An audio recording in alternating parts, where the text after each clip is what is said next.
firman Tuhan hari ini masih berhubungan erat dengan apa yang disampaikan Bapak Gembala tadi malam. Hari ini kita melihat supaya kita menerima lawatan Tuhan di hari Natal ini. Biarlah kiranya Natal ini bukan hanya berlalu tanpa bekas, tetapi biarlah kita semua mengalami lawatan Tuhan itu sendiri. Bukan hanya cerita yang kita dengar, tetapi mari kita menikmati Tuhan itu sendiri. Kita baca dulu Lukas 1 ayat 68 sampai 79. Bergantian, saya baca ayat 68, Bapak Ibu ayat 69 dan seterusnya kita bergantian. Demikianlah firman Tuhan. Terpujilah Tuhan Allah Israel, sebab Ia melawat umatnya dan membawa kelepasan baginya. Ia menurunkan keselamatan bagi kita di dalam keturunan hamba-Nya itu. Seperti yang telah difirmankannya sejak purbakala oleh mulut nabi-nabinya yang kudus, untuk melepaskan kita dari musuh-musuh kita dan dari tangan orang yang membenci kita, untuk menunjukkan rahmat-Nya kepada nenek moyang kita dan mengingat akan perjanjian-Nya yang kudus,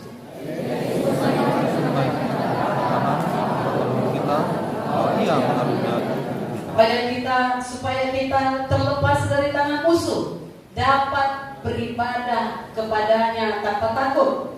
Dalam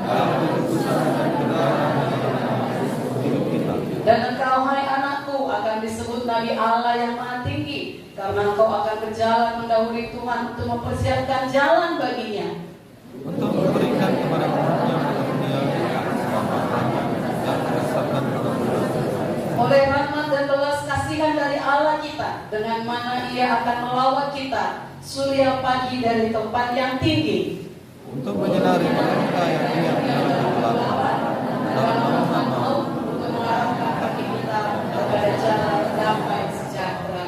Nah Bapak Ibu, kalau kita baca Alkitab kita, ini adalah nubuatan Zakaria yang menyatakan betapa indahnya kalau Tuhan itu sudah datang. Betapa indahnya, betapa keindahan yang akan terjadi dalam hidup manusia ketika Tuhan Yesus lahir ke dunia ini. Itulah yang kita rayakan hari ini. Zakaria menyatakan nubuat ini, dia penuh dengan Roh Kudus.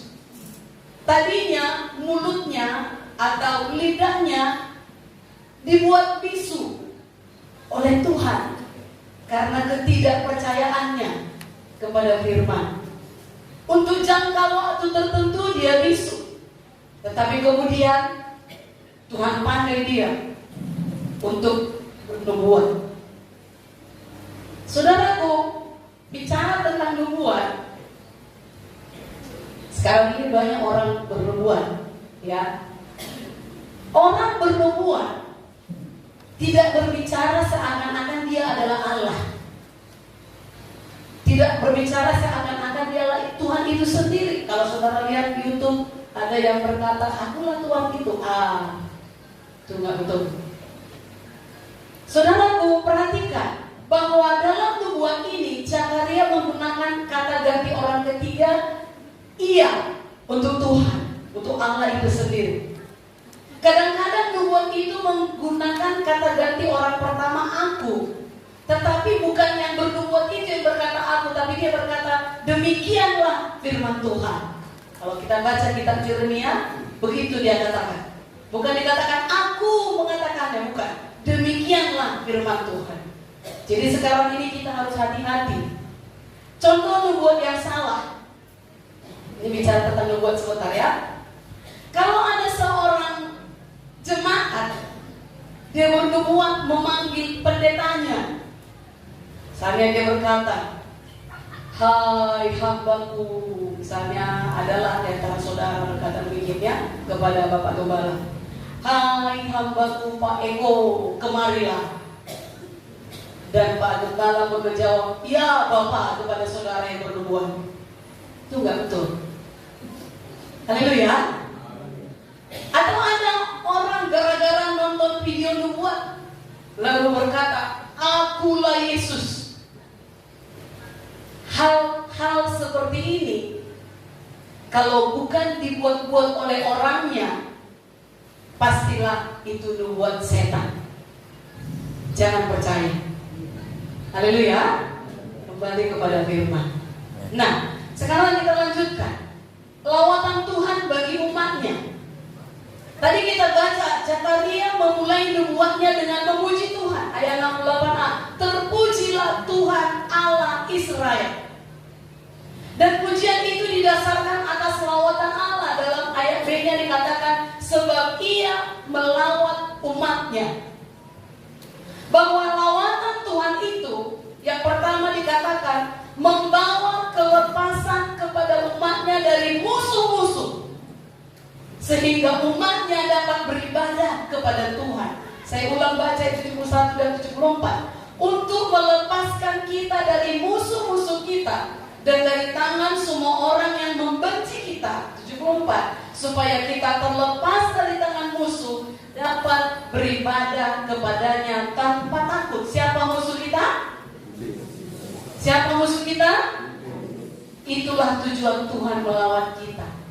Itulah tujuan Tuhan datang di hari Natal, melepaskan kita dari tangan iblis. Saudara, musuh kita adalah iblis. 1 Petrus 5:8. Dan pekerjaan iblis, bukan memberi kita damai sejahtera. Dia datang untuk mencuri, membunuh dan membinasakan manusia. Yohanes 10:10a. Tetapi kabar baiknya, berita Natal memberikan pengharapan bahwa Yesus datang melepaskan kita dari tangan musuh kita. Katakan kiri kanan saudara, di hari Natal ini lepas dari tangan iblis. Amen. Adakah iblis mencoba mencuri kesehatan saudara? Mencoba mencuri damai saudara? Mencoba mencuri sukacita saudara?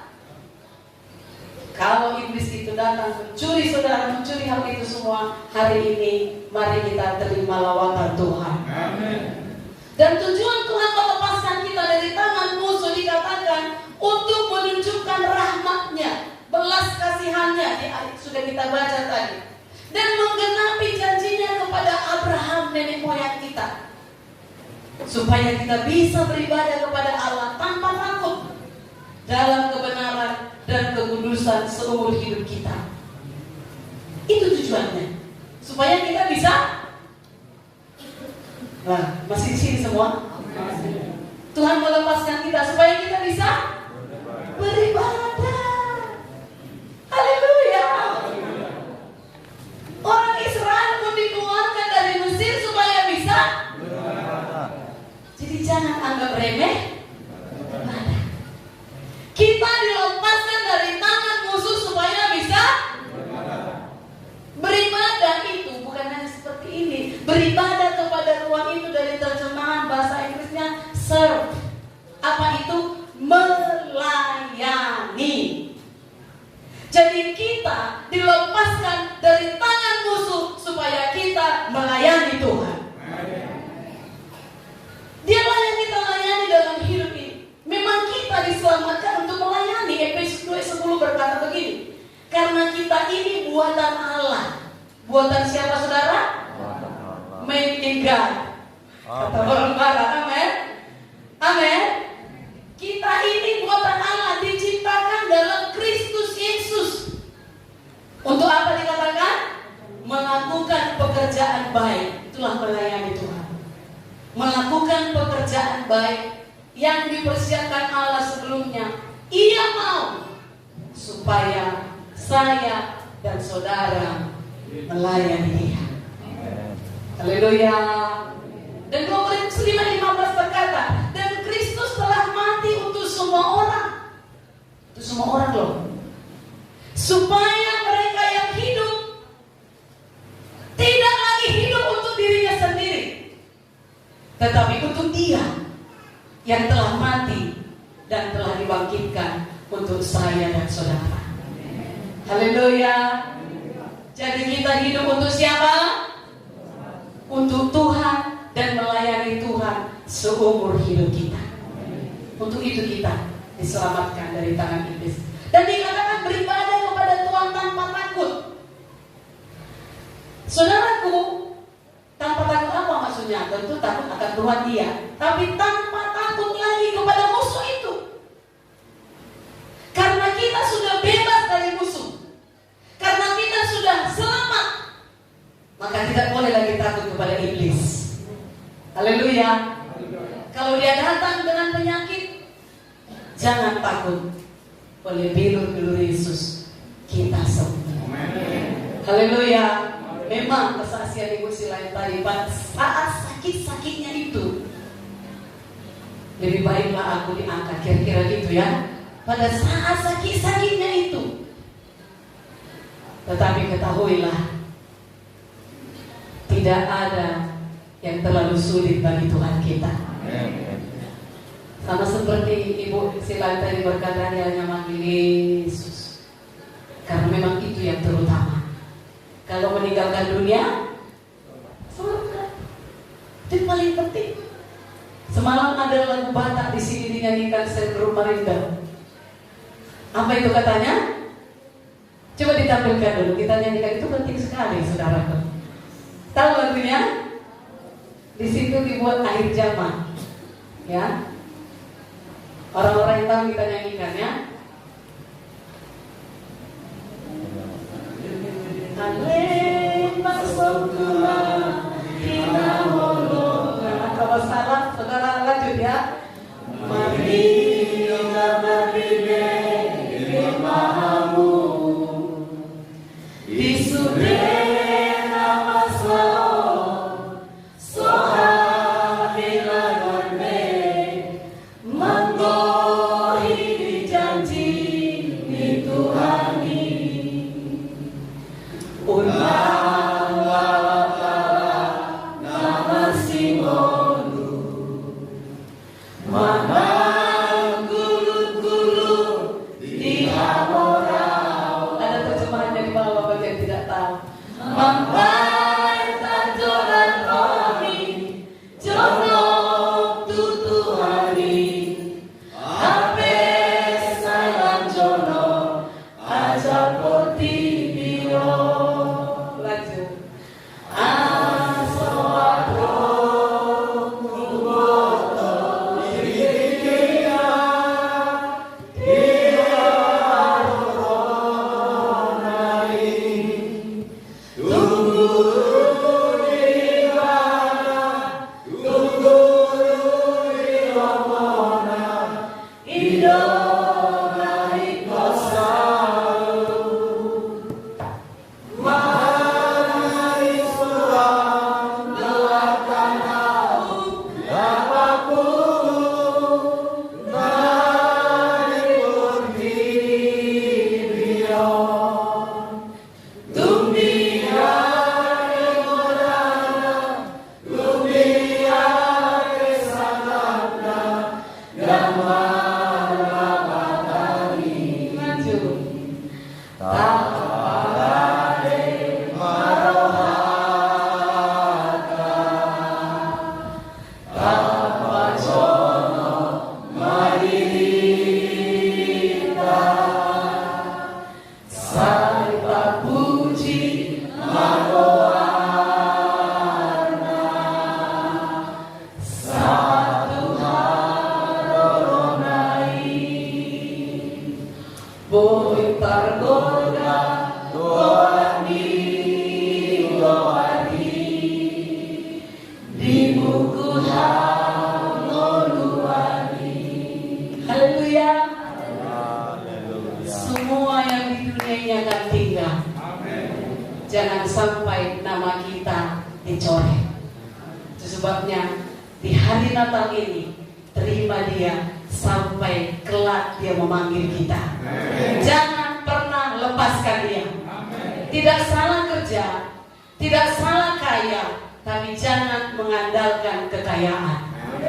Kalau nafas sudah di ujung tanduk, itu semua tak ada arti. Itu sebabnya layani dia. Layani dia. Sembah dia. Haleluya. Dan dikatakan Roma 8:31, Sebab itu apakah yang akan kita katakan tentang semuanya itu? Kalaupun ada masalah, kalaupun ada penyakit, kalaupun ada pergumulan, jika Allah di pihak kita, siapakah yang akan melawan kita?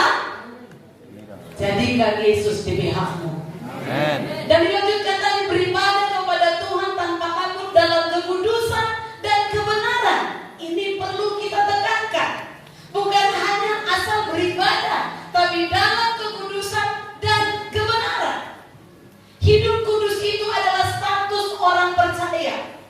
Tidak lagi hidup dalam kecemaran, tidak lagi suka dosa, itu maksudnya. Dan hidup dalam kebenaran itu, saudaraku, hidup benar itu adalah cara hidup anak-anak Tuhan. Di sini perlu kita tanda kutip. Hidup benar bukan menurut kita. Hidup benar menurut kita yang benar, dia yang salah. Tapi menurut firman, semua orang sudah berdosa, telah kehilangan kemuliaan Allah. Sebabnya di hari Natal ini, semua kita membuka hati, hidup dalam kekudusan dan kebenaran. Amin. Dan bukan hanya sampai kita umur 50, 60, dikatakan di sini tadi seumur hidup. Ini menunjukkan bahwa melayani Tuhan, bahwa menguduskan diri, bahwa hidup dalam kekudusan tidak boleh hanya terbatas waktunya. Jadi tidak ada kata pensiun dalam melayani Tuhan. Haleluya. Kalau sudah umur 85 tahun kita masih hidup, mungkin gak bisa kita jalan jauh menginjil, tapi paling tidak menyembah Tuhan, paling tidak berdoa buat anak cucu. Haleluya. Jadi tidak ada pensiun melayani. Jadi dalam benak kita melayani itu bukan hanya altar di depan altar ini, tapi kita dengan Tuhan melayani Dia. Amin. Jadi tidak ada istilah bosan melayani Tuhan. Katakan diri kamu saudara, no bosan melayani Tuhan. Haleluya. Tidak ada istilah, sudah capek aku melawan dosa ini, memang sudah bagianku lah ini. No. Seumur hidup harus terus meninggalkan dosa. Tidak boleh menyerah. Kalau masih terikat terus dan berkata, memang sulit kali, gak bisa aku melepaskan ini, itu aja. Kalau masih ada dendam berkarat di sini, kalau masih terikat dengan rokok, narkoba, minuman keras, pikiran najis, kebencian, suka cakap kotor, masih maki-maki orang, hari ini, di hari Natal ini, terima lawatan Tuhan, bertobat. Saudaraku, cara Tuhan memberi kelepasan, cara Tuhan memberi keselamatan kepada kita, dikatakan tadi Dia menumbuhkan tanduk keselamatan, ayat 69-70. Ia menumbuhkan sebuah tanduk keselamatan bagi kita di dalam keturunan Daud, hambanya itu, seperti yang telah difirmankannya sejak purbakala oleh mulut nabi-nabinya yang kudus. Tanduk keselamatan dalam keturunan Daud, tanduk itu lambang kekuatan. Saudaraku, ini jelas menunjuk kepada Yesus. Memang Zakaria yang menubuatkan.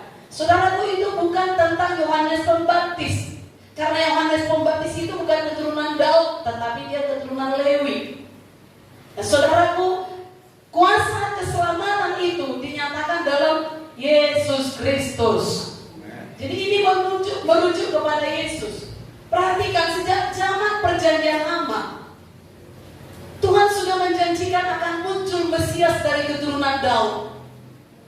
Tetapi sejak pembuangan ke Babilonia, yang kita kenal dengan Babel, keturunan Daud seolah-olah hancur. Tetapi janji Allah tetap berlaku dan akhirnya tergenapi.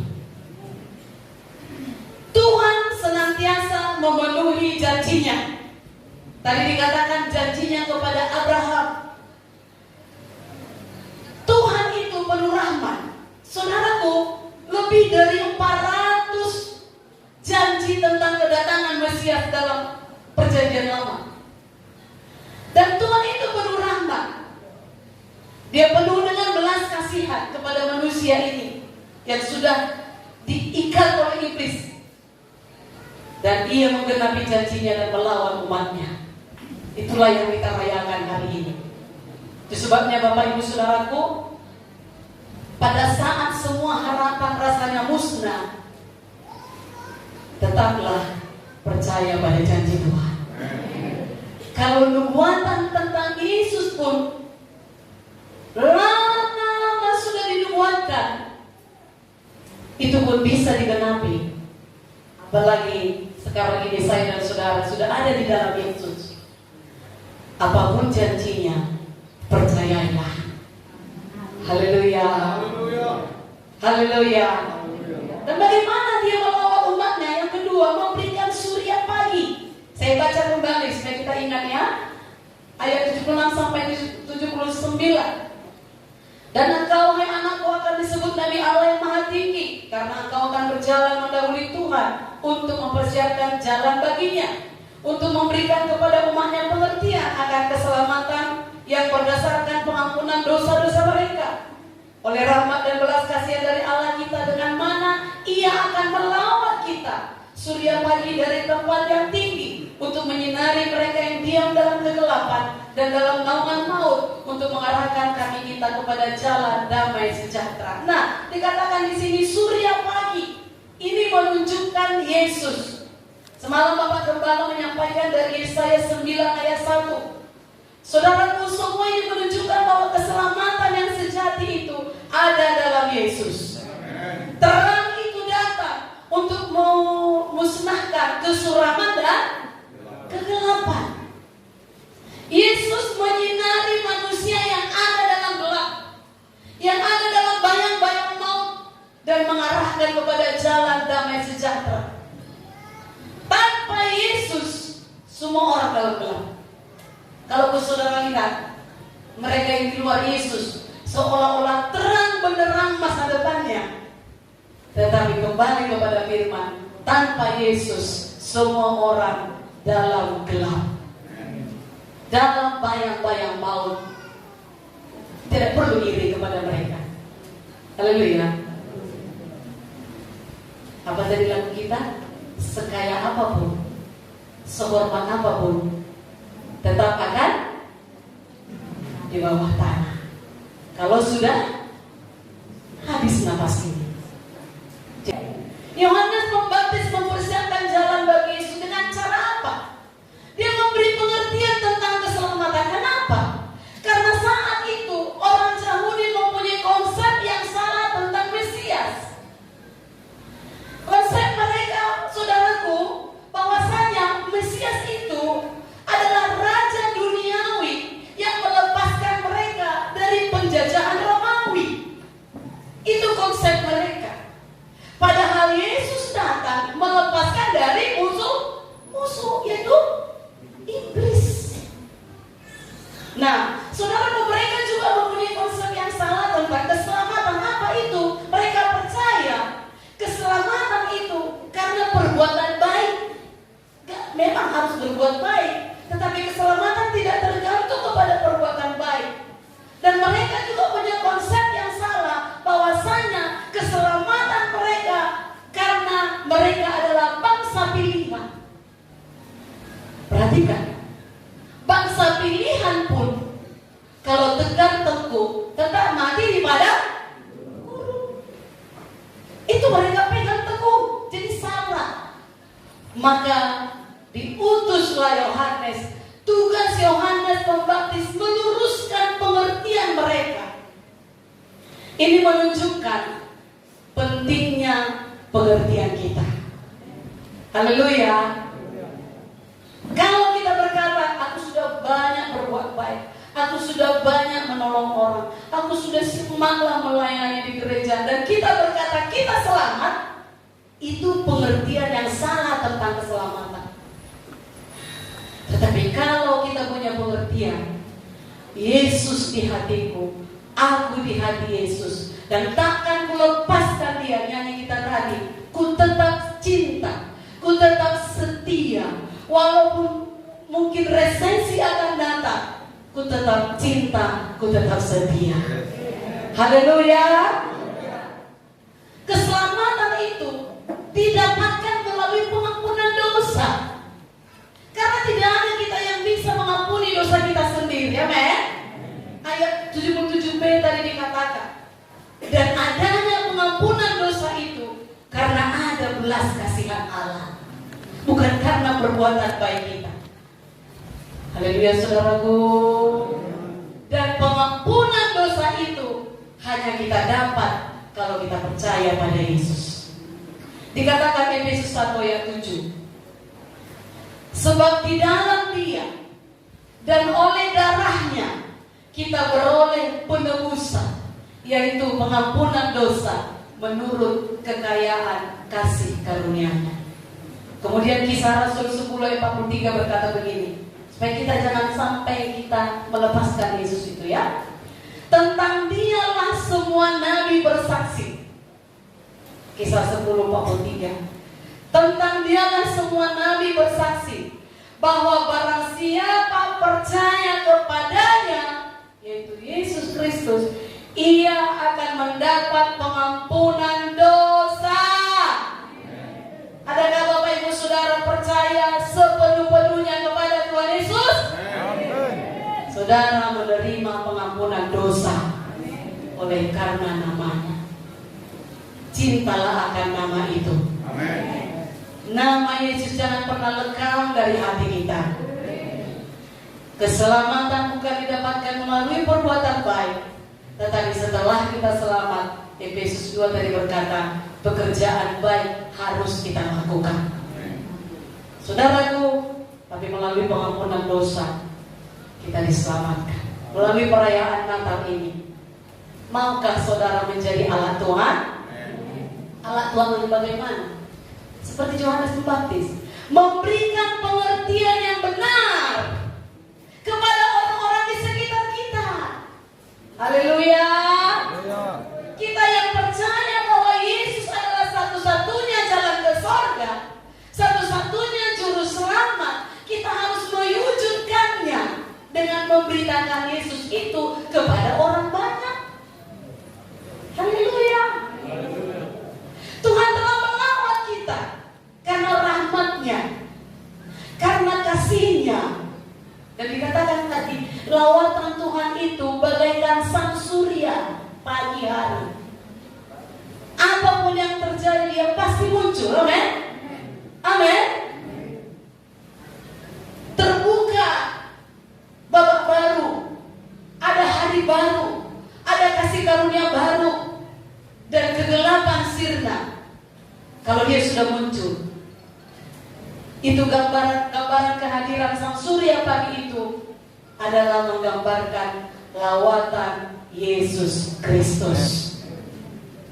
Di hari Natal kita terima itu. Jangan sampai kita hanya di momen Natal bersungguh-sungguh memuji Tuhan. Jangan hanya kita di hari Natal saudara dekat dengan Tuhan, tapi day by day. Apa itu? Hari lepas hari. Dari tanggal 1 Januari sampai 31 Desember, tetap ku cinta Yesus. Haleluya. Sang surya itulah yang membawa segala keceriaan dalam hidup kita, seperti yang dinubuatkan oleh Zakaria tadi. Demikian juga bagi kita Bapak Ibu Saudaraku, kehadiran Yesus Kristus di hari Natal bagaikan kehadiran sang surya pagi. Sinar kemuliaannya akan membuang segala kegelapan, seperti sudah diterangkan Bapak Gembala tadi malam. Suramkah masa depan saudara karena keadaan? Seolah-olah gelapkah hidup saudara? Seolah-olah gelapkah jalan bisnis saudara? Seolah-olah gelapkah keluarga saudara? Saudara kekasih, sang surya itu akan datang melawat saudara. Cahayanya itu akan menggantikan kegelapan itu, dan kita kita semuanya ada dalam kehidupan baru dalam Yesus. Apa itu? Kehidupan yang penuh dengan pengharapan, kehidupan yang penuh dengan rahmat, kehidupan yang penuh dengan belas kasihan. Itu indah, saudara. Itu sangat indah. Haleluya. Kalaupun saudara di hari Natal tidak bisa baju baru, tidak bisa beli ini dan itu, tidak perlu berkecil hati. Amin. Kembali buka lemari, ternyata banyak bajuku. Karena itu kata orang-orang kan, ayo yuk jalan-jalan, ayo ke pesta, nggak ada bajuku. Tapi kalau dibuka lemari, penuh lemarinya baju. Nah, jadi saudaraku nggak masalah, nggak ada baju baru, nggak ada ini, nggak ada ini, nggak masalah. Tidak perlu berkecil hati, amin. Kita ibadah nggak tanding-tandingan itu. Haleluya. Kita ibadah melayani Dia. Haleluya. Saudaraku, kehidupan yang penuh dengan pengharapan itu indah, penuh dengan sukacita. Itu sebabnya ikutlah Tuhan sungguh-sungguh, layanilah Tuhan dengan sukacita, penuh ucapan syukur. Semalam liturgi ragam pelayan pemuda-pemudi menunjukkan kepada kita, semua kita penting di mata Tuhan. Haleluya. Dan terutama bagaimana sikap hati kita kepada Dia, Raja segala raja itu. Haleluya. Katakan kiri kanan saudara, sukacita mengikut Tuhan, sukacita melayani Tuhan, penuh ucapan syukur. Haleluya. Yang ada pun saudara dapat hadiah, enggak ada pun saudara dapat parsel, tetap sukacita. Lebih baik memberi daripada itu hidupi. Kalau aku nggak dapat, aku memberi. Itu lebih sukacita memberi daripada hidup begitu. Maka diberkatilah saudara yang suka memberi. Diberkatilah saudara yang suka memberi. Karena lebih berbahagia memberi daripada. Dan kepada kita yang dikasih karunia yang menerima, bersyukurlah. Bersyukurlah. Dan katakan kepada Tuhan, suatu saat aku bisa memberi lebih. Itu doa saya kepada Tuhan. Kalaupun bisa semua saudara dapat hadiah, tapi memang masih itu batasnya. Haleluya. Haleluya. Saya berdoa kepada Tuhan, berkati kami Tuhan dengan kekayaan untuk memperkaya banyak orang. Doakanlah kami supaya kaya, untuk memperkaya saudara. Haleluya. Mari sukacita ikut Tuhan. Di hari Natal jangan bahasa Portugisnya jangan becut-becut. Sedikit disenggol becut, sedikit gak dipedulikan becut, ya sedikit agak tersentuh syarkunya becut. No. Hari Natal sukacita. Tiap hari sukacita. Seumur hidup sukacita. Mari kita bangkit berdiri. Udah lapar? Tadi pagi bapak ibu sudah masak untuk kita. Haleluya, haleluya.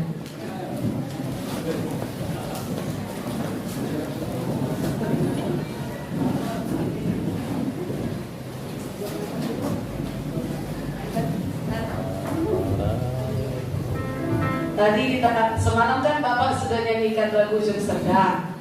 Tadi saya nyanyikan lagu Marindang. Sekarang kita nyanyikan lagu Kak Rasmi. Haleluya. Keadilan sosial. Nanti lagi ya, jadi jangan cemburu ya. Kok lagu orang ini